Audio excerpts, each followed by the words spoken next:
Welcome to War of the Weirds, a war between friends where the stranger in the discovery the greater chance of victory.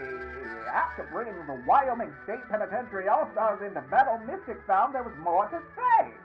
He is to regale Bruni and you all with two related tales on this week's episode. Collateral Damage, Big Nose George Skindu. Hello, and welcome to War of the Weirds. I'm Broomy. And I'm Mystic. And we're here to tell one another strange, crazy stories that are true, that happened in the world at some point. We recently did an episode in which Mystic told a story about a imprisoned baseball team and the antics that ensued. The Wyoming State Penitentiary All-Stars, that is. Yes. And I should clarify that they were not a baseball team that was imprisoned. They were in prison and became a baseball team. Yeah. No, even more mysterious. Check it out. They didn't. They were just like, we're gonna arrest the whole team. Yeah, on a locker room and yeah. Just say, get in the cab. I don't know what they call the back of a police car. Get the paddy wagon, for the big. We need a bunch of people. Yeah. Oh yeah. But yeah, we got that.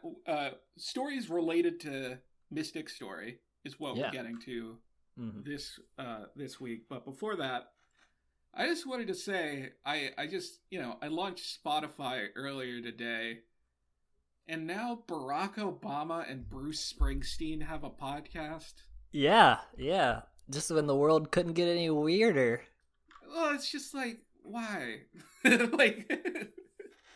already have to compete against Bill Gates and Rashida Jones have a podcast together. That's crazy. One of my favorite things, I talk about this all the time, is people with podcasts that I learned from you. Like, I learned that from you. That was one of your streams, wasn't it? Oh, yeah. A while ago, yeah. Yeah, and I learned that Ric Flair has a podcast, and I was like, what in the world? This is, so, look out, Ric Flair, because Obama's coming for your listeners. Woo! Whatever, yeah. But, yeah, I mean, yeah, there's Obama, there's, there's a lot of big wrestlers that have podcasts, like Jericho was a big guy, whatever. Mm-hmm. Anyway, I just wanted to bring that up because I was like, Obama, Bruce Springsteen. He's probably got nothing else going on right now. It's like the world and politics are so crazy. He's like, I don't want to get involved. He's got 5 deals specifically at Netflix of shows that is him and Michelle Obama are producing. Yeah, it's crazy. Yeah. Anyway, we had Reagan, who went from celebrity to politician. Now we're gonna have politician to celebrity. I mean, yeah, that's been happening though. I mean, yeah, of course. We don't talk about that. No, we don't talk about Bill Clinton as a celebrity. We can talk about Bill Clinton. I thought you were talking about Trump. But... No. All right. George W. Bush. What did Bush do? What did George W. Bush do? He's the president. I mean, I meant for celebrity status, not for. I knew that. Well, it's not. He is a celebrity. He is a very well-known person. The things he does in general are noted upon. Like he does a bunch of paintings. That's a thing that people know. I did not know that. Wow. They're not great, but they're fine. I hope that's a review. I hope they do on the ad, your quote is on the back. They're not great, but they're fine. Yeah. Yeah. They're not great, but they're fine. Also, this man's done war crimes. Anyway. Yeah, you can buy an infamous. What's up with war crimes and painters? Do the two go hand in hand, or is it just? Yeah. If you're a hobby, if you could like you one, provide it's like another example that you're thinking of. Hitler. I see. Yeah. Like, It's just what's with this I'm comment? I'm just throwing painters... shade at painters. Yeah. Yeah. All painters it's have like... ordered drone strikes on every innocent wedding in Iraq or whatever. Yeah. It's like, if you liked painting, you might also like violating the Geneva Convention. I mean, that holds true. Okay. But we should give any of these painters who don't know that ideas, right? That's true. Hey, painters listening, you won't like violating the Geneva Convention. Yeah, don't do that. Paint, if you want to be a breakthrough painter and like an original artiste, then you got to break the mold, so you can't commit war crimes. Got you. Fucking got you in the act. Swipe or no swiping, dude. So you have a couple different stories. Yeah. What you got? So the first one I'll start out with the Wyoming State Penitentiary and the creation of that. So Carbon County, it was Rawlins. That's where the penitentiary was. That's where the All-Stars played. But it's 10 years before that started, before the penitentiary was founded. Wyoming was a lawless place, It's just the Wild West. Literally, though. Literally, it was literally at that point the Wild West. Yeah, it was. Like, when you think of cowboys and stuff, that was literally, there were saloons and all that. This was that day and that time, So there's a guy named George Francis Warden, a.k.a. George Parrott, a.k.a. Big Nose George, and that's what we'll call him from now on, Big Nose George, who he was a train robber and stuff like that, and had his little, had a gang, and in a robbery gone wrong, he and some of his gang killed some local lawmen, and so he fled. But then apparently he was bragging about who he was and his reputation and stuff, so he got arrested, because if you commit a crime and then you brag about it to everyone you meet, you do the time. You do the time. Yeah. So he went back to Rawlins. He was in prison and he was sentenced to hang, but then he was broken out of prison. And who broke him out? The townspeople. Because they didn't want to wait for the sentence to be carried out, so they lynched him in the street. Because justice was not swift enough. That's crazy. That is insane. They broke him out of prison to hang him. He's going to be hanged. Yeah. And I doubt that it was Oh yeah, it's not next week. It's we're building the gallows. That's what was the hold up. Yeah, people on death row these days, it can take a long time because of various reasons. Yeah. But at that time, I'm sure that was happening within the week, for sure. Absolutely. They're probably we're waiting for the weather to clear up because we're expecting a big crowd. We don't want it to be rainy. Yeah. They're how weird is that? We're going to make it rain blood tonight. Yeah. It still blows my mind that people that the executions were public and they were events. People got dressed up and went to them that's a whole nother thing. But... I mean, it is crazy, but at the same time, I don't know. This is my opinion that we want people to be sentenced to death largely because we're they deserve it or whatever. Right, that's what people think. So why wouldn't you want to, if that's how you actually feel, that's true. Then just watch it and just be great. Yeah, justice was carried out or whatever. I was thinking maybe it was because communities were a little smaller, and so chances are you knew the accused or the victim, and so you're there either for either of those people's sakes. But I mean, I don't know. Yeah, that might be true. Because I think people, the victims, if that's victims had the option to witness the execution even now, I believe. For wherever it's still legal. Yeah. So, the person being hanged or whatever.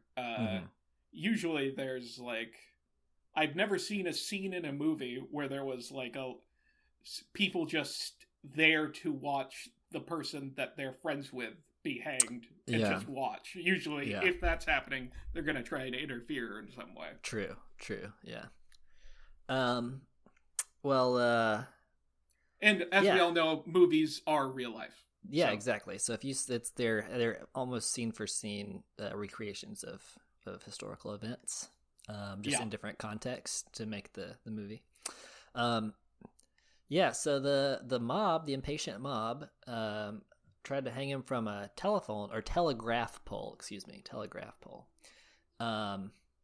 it was sort of a botched job because, they were just a mob of angry people. And so he did end up dying, but it took a long time because he was able to like get hold of the pole and try to like hang on to it. Which is pitiful when you think about it, but like if you imagine that. Oh yeah, it's a nightmare scenario. Yeah, for sure. Yeah, and like so he's like fighting literally to hold himself up until his strength fails and he chokes to death. But it took so long that the noose rubbed off his ears. Ugh. Yeah, so pretty gruesome punishment. And then there's a legend that his nose was so big that the coffin lid wouldn't close very well because his nose was sticking out, and they had to like push it down and nail it in. I don't know if that's true or not, but that's a legend. I have my doubts on that legend. yeah. But I'm also guessing like back then they literally just like put together a little wooden box and they're like all flat, So it could have just been like, might not have been his nose's fault. It could have just been they got wood that was not wide enough for the body part. But so anyways, so that's sad. But then some doctors, including John Osborne, stole George's body and hid it in a whiskey barrel. His colleague, Thomas McGee, wanted to study the criminal brain because that's what you did back then, is you like just took a cadaver and cut it open and you tried to figure out how it like makes sense of the insides. Yeah, I mean, that's what a lot of protagonists in the stories that you and I tell on this podcast go, is that they steal dead bodies. Yeah, it's a recurring theme in history, so it's a better alternative to war crimes. Yeah, they're already dead. That's a way to be optimistic, taking away their dignity. Be optimistic about life. It's like, hey, better than war crimes. That's stub my toe, but hey, I didn't commit an atrocity. Yeah, it's only me that's hurt. So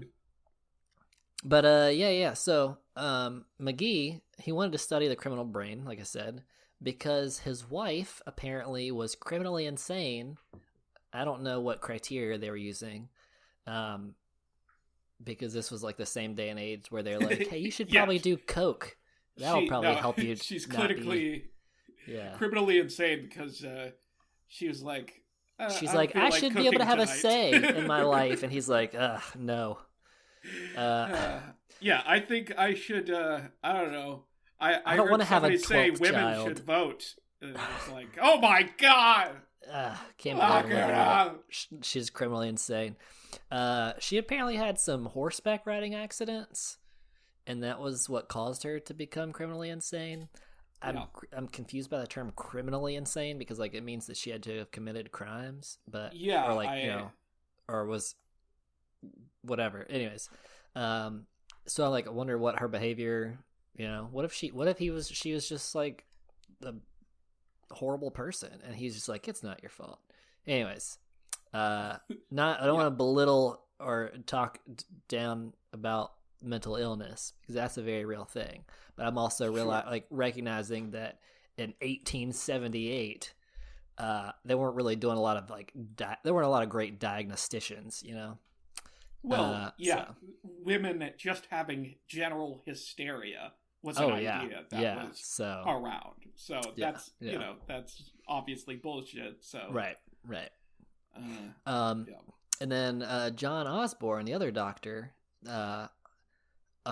apparently was on a train that Big Nose George tried to rob, and so the train was delayed, and he missed the party he was trying to attend. And so that was like pretty much all it took for him to be like, yeah, let's dig up his body and defile him. So that's a thing. But Osborne, who really had, like, at least McGee had like a little bit of a reason to like do this. He was like, yeah, I want to try to study his brain because I want to help my wife. And then, like, it's misguided, but it's generally, I mean, is this guy the right idea. Surgeon? I don't know. He's just a, you know what I mean? local like, doctor. what is he gonna get out of that he's gonna apply to his wife? He's gonna like, oh, I need to like cut my wife's head open and fix this part of her brain. Oh shit! Yeah, this part has a few wrinkles that I don't like the look of. Let's cut. I'm gonna need top of your skull there, honey. Yeah. Well, remember that though. Remember the skull cap. But anyways, until we get to that, so Osborne really though didn't have. I mean, he missed a party because George robbed his train. Not even him, just like try to held up the train. Anyways, so apparently that was enough for him to be like, I hate this guy. And so he took his body. McGee got the brain to study, and then Osborne peeled the skin off of his chest and thighs, made it into his doctor bag, a coin purse, and a pair of shoes. A pair of boots. There wasn't enough skin for all the leather for the boots, and so he took off the boots that Big Nose was wearing in the coffin and used that leather for the other half of the boots. But, like, you know, the only other person I can think of who did that, the BTK killer. So, so I know it's happened in history, but that is the only comparison I have for this man. Yeah, I'm not familiar with the BTK killer. I mean, I've heard of the BTK killer, but I don't know any of the crimes or any of the stories. Or it might have been somebody else, but I think it was him. But I don't know a lot of details. I just know that one, and it might be attributed to somebody else. Yeah. So this is pretty morbid. And these were the same boots that he was wearing when he was hanged. Anyways, so Osborne went on to become the chairman of the bank, the largest sheep owner in that territory, and the first Democratic governor of the state of Wyoming. And guess what boots he wore to his inauguration? Big Nose George skin boots. Big Nose George skin boots is what it should be collateral damage. Big Nose George skin boots. Yeah. Yeah. Yeah, that's what we'll call this episode. They kept George's body in the whiskey barrel for over a year while they did their experiments and stuff.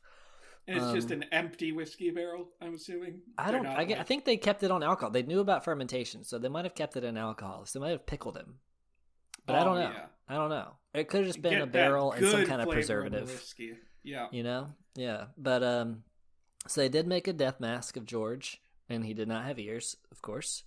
They took his skull, and they had the top of the skull where McGee had removed the brain, and he gave the skull cap to Lillian Heath, a 16-year-old who was interested in medicine, and she was like an apprentice to these doctors.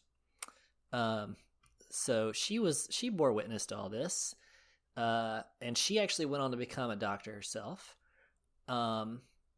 And she used the top of his skull cap as a door stopper, and then she got married, and her husband started using it as an ashtray. Yeah. What a bunch of creeps. I mean, it's just like, why do you gotta, like, what? Yeah. Like, what is the point? You're participating in the hatred of this man? Or you're just like, it's a part of the body and I'm just interested in anatomy, so it's cool to have an ashtray that's a bone person. Yeah. Yeah, I don't know. I don't know. I mean, I have like some bone, like I have some like animal teeth and stuff, but like, yeah, I'm not keeping a human skull or part of a skull and putting it to such a mundane use.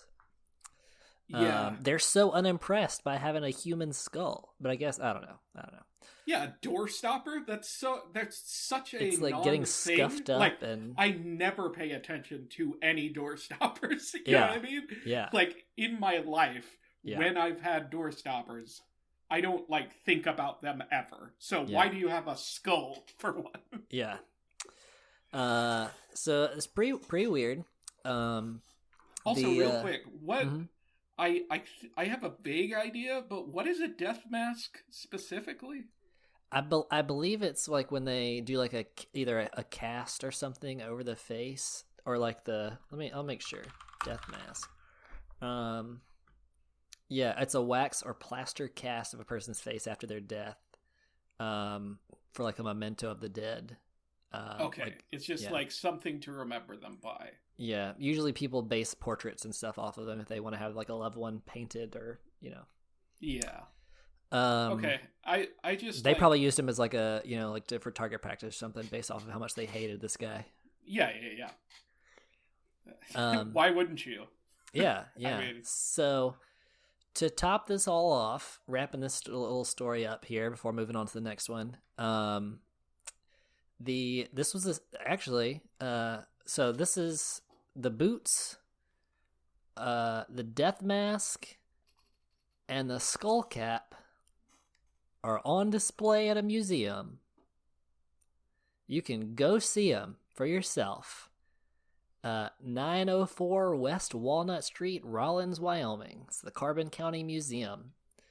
The skull cap is actually in Iowa at the Union Pacific Museum, because a representative went to Lillian when she was in her 90s, the 16-year-old girl who became a doctor, that had the skull cap, her as an ashtray and a door stopper. The representative went to her to talk to her and ended up obtaining the skull cap from her, and they will not give it to the Rawlins Museum that has the rest of Big Nose George's belongings and body parts. But they're trying to get it back. You can go to both of those museums and see these things if you want. There are also just pictures online if you want to do that and not go to Wyoming. Yeah. But apparently, also, this Thomas Edison was on vacation here in Rawlins when he invented the light bulb, or stole the idea for the light bulb, or however that worked. Yeah, he was in the area when that was happening, is what you're saying? Yeah, I mean, he's credited for inventing the light bulb, but this is where he was when he did that. Yeah. Huh. Yeah. I mean, not the museum, but in this county. So there's like a little display for him too over there. Yeah, he didn't do it while wearing the skin boots of. It could have been. It could have been like the Sisterhood of the Traveling Pants, but like the Brotherhood of the the Brotherhood skin boots of the Big Nose George skin boots. Yeah. Say that 5 times fast. I think you'll summon Big Nose George, if you say it. Big Nose George skin boots. Big Nose George skin boots. Big Nose George skin boots. Damn it. He's gonna come cut your ears off. So that's the end of that story. I got that was probably the longest one, but this next one is like just a couple little facts because I was learning about baseball. So the longest game in Major League history in terms of time was played in 1984. It's the Brewers versus the White Sox, and it played 17 innings on May 8th, before the game was suspended with a score of 3-3. The game resumed the next day, went into the 21st inning, and then the Brewers were leading, but then a guy for the White Sox... Oh, sorry. The Brewers were leading. The White Sox also got another, tied again, and then went to a 25th inning. after this, I mean, one guy got a home run on a guy's 753rd pitch of the game. That's crazy. Yeah. The catcher broke a record for catching all 25 innings. Yeah, it took a total of 8 hours and 6 minutes. To complete the game. Yeah. Yeah. And then that is crazy. But this was not the longest game in terms of actual innings, because the longest games in innings was 26 innings in 1920. That is quite a few. Yeah. So, that it was the game was tied 1-1, and then nobody scored for 26 innings. Yeah. And then that's how that game went. That's crazy. It's 1-1, and then you just keep going. So that was 1920. But then the game I want to focus on. So these were major league games, but apparently there's a difference between professional games and major league games, and I don't know what that difference is. But I want to talk about the longest professional baseball game. Well, I imagine it's literally major league. Like, it's a thing. It's an organization. Right. Yeah, but how does it, like, what is, like, where is professional? Other leagues, I guess. Like, just any other league, like minor league or, like, state league? Yeah, I don't know. I don't know. Yeah. I mean, I know what major league is, but I don't know how, like, professional. Yeah, I just never really thought, I don't know. But they get paid? That's what I imagine. Maybe. That's the definition. Yeah. So the longest professional baseball game was the Pawtucket Red Sox and the Rochester Red Wings. There were AAA international leagues, or they were teams in the AAA International League, and their game lasted 33 innings. It was 8 hours and 25 minutes of playing time.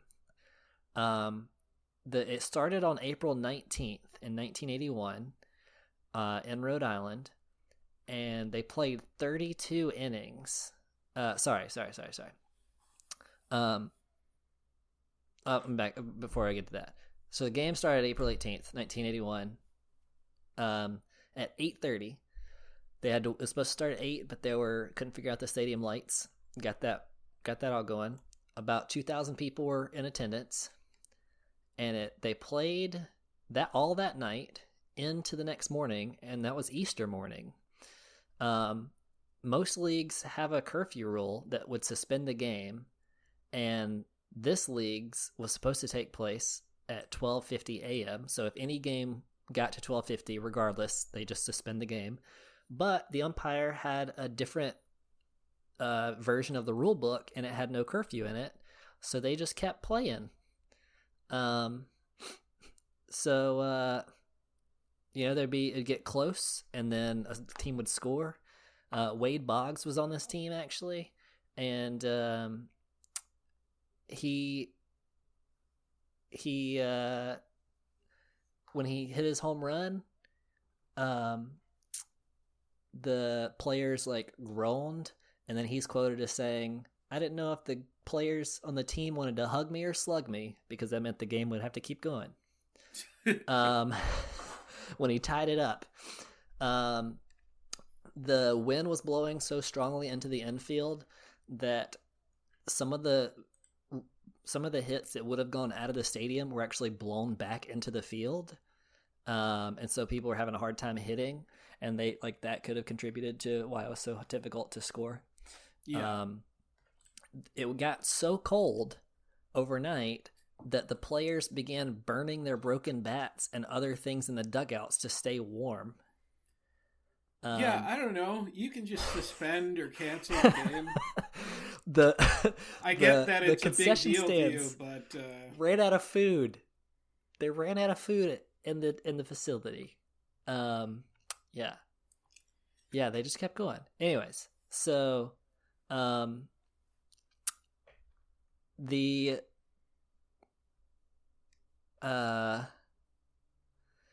pitcher pitched he pitched from the 7th inning into the 10th innings to relieve the starting pitcher, and the manager let him leave. Like, he just went up after he pitched. He was like, "Can I go home?" And the manager's like, "Yeah."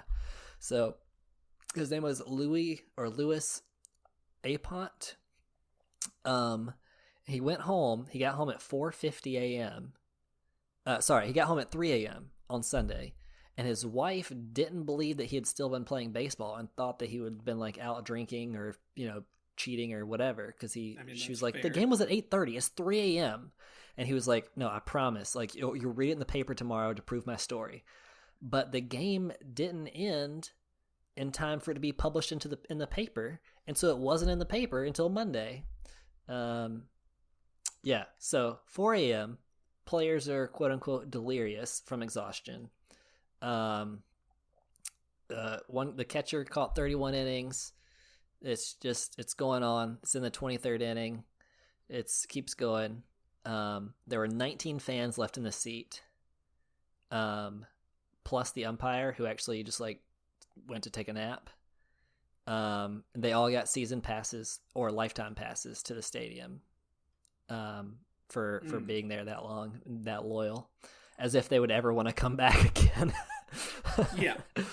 The players went home to sleep, because the game was finally suspended. After 3 a.m., they got the manager on the phone, and he was horrified this had been happening, and demanded that they stop at whatever, when they finished the current inning. So that was at 4:07 a.m. 32 innings had been played. 8 hours it had been going, and it's just I don't know. Could somebody in charge of the situation at the game have any sense at all? Well, I mean, yeah, but I guess they're we don't want to compromise their win. Midnight, suspend the game. Yeah. Well, I mean, they did look for the curfew rule, but then his rule book didn't have it. So somebody at least was look at it, but then they were well, there's nothing. So I guess we just have to keep going in order for this game to count. Yeah, it seems like the teams would be let's just have a rematch or something, or just be who cares, at this point. So yeah, after 4 a.m., it was suspended until the next day. They were going to go home and come back at 11 a.m. And they said on their way home, they saw people going to Easter sunrise service. It's also reported that Wade Boggs' father complimented him for getting 4 hits in the game. And then he bashfully was like, "Well, I was at bat 12 times and I only got 4 hits, so it wasn't that great." So yeah. I knew you were a disappointment, boy. Yeah, so then they played on Sunday. Or they were going to start back on Sunday, but the manager requested a delay so that no one would get injured, because pitching and catching and anything for that long, it's dangerous. So they didn't start back until Tuesday, June 23rd. This would begin in April. They didn't come back until the 23rd because that was the next time that the Red Wings were back in town. They had a sellout crowd, almost 6,000 people, hundreds of reporters, because this was, they were already setting a record, but apparently there was the major leagues were striking, and so, there's some people there was a huge thing to have this big publicized game going on. And this was professional. This wasn't the major leagues. This was not major leagues. The major leagues weren't there, so they didn't have a major league game to go to anymore. Right. So they're we're going to this famous game. And they actually were offered to finish the game at Fenway Park, which is a famous park in Boston, but they didn't want to cross the picket lines, and so the players voted not to do that. They were supporting the Major League strike. Fair. So yeah, then when the game resumed on June 23rd, it lasted for 18 minutes and 1 inning, and they won. One guy, Koza, got a home run in the bottom of the 33rd inning, and that was it. So that all that build up, all that fame, 6,000 people for 18 minutes of gameplay. Yeah. Yeah. So that was the longest game, 33 innings, 8 hours and 8.5 hours, just about. The new pitcher that pitched that lost the game for them had just joined the team, like in between the first part of the game and the second part. So he had joined, like he is very fresh to the team, and then lost in that game. Yeah, which kind of sucks. But they set 1, 2, 3, 4, 5, 6, 7, 8, 9, 10, 11, 12 records. Mousetraps. Oh, records. They set 12 records in that game, including most innings, 33 innings, total time of the game, 8 hours and 25 minutes, most putouts by one team. I don't really know what that is, but apparently it's like you tag a runner when he's not touching a base. Oh, I thought it was when somebody finally has 6. I know, that's what I thought, but they're like, yeah, this team finally, they put out a lot. They had 99. This team were playing coy, but this time. Finally got him, yeah. They had 99 putouts. 99 outs. Put out outs in that game. Outs, yeah. Yeah. But that was, sorry, excuse me. That was by one team alone. The most total putouts in one game was also a record they broke with 195. So 195 minus 99, that's how many the other team got. I'm not doing the math.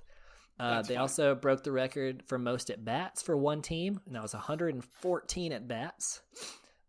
Most at-bats in one game was a total of 219. Most strikeouts at batting by one team was 34. Most total strikeouts in a game, 60. Most total assists in a game. I don't know how you assist in baseball. You throw them the ball that they get the person out with? I guess. I don't know. Yeah, I guess that's what it is. I don't know. That was 88. Most you at bats. Give them a thumbs up while they catch the ball. Yeah, there's like I'm assist. Yeah. I'm giving what's the D&D clerics can like give you like a little boost.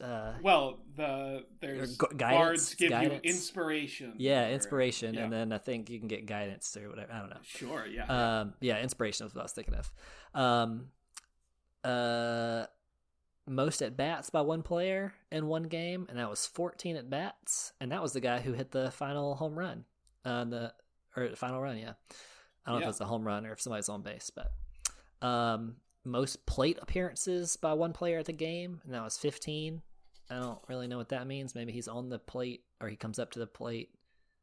Yeah, How does he come up to the plate 15 times, but someone else is at bat 14 times? They made 15 decorative plates, dude.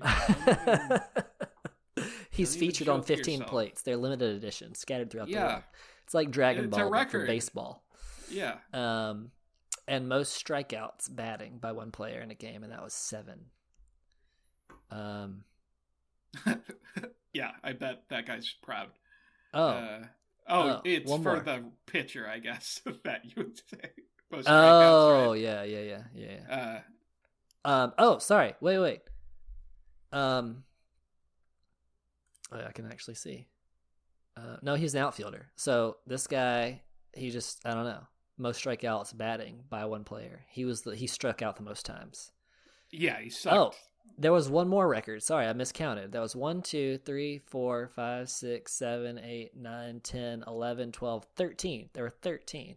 The 13th record they broke was longest plate appearance by a single umpire, and that was the umpire who had the wrong rule book, and he witnessed 882 pitches. I don't know if they counted when he was asleep or not, but he went to sleep in the stands.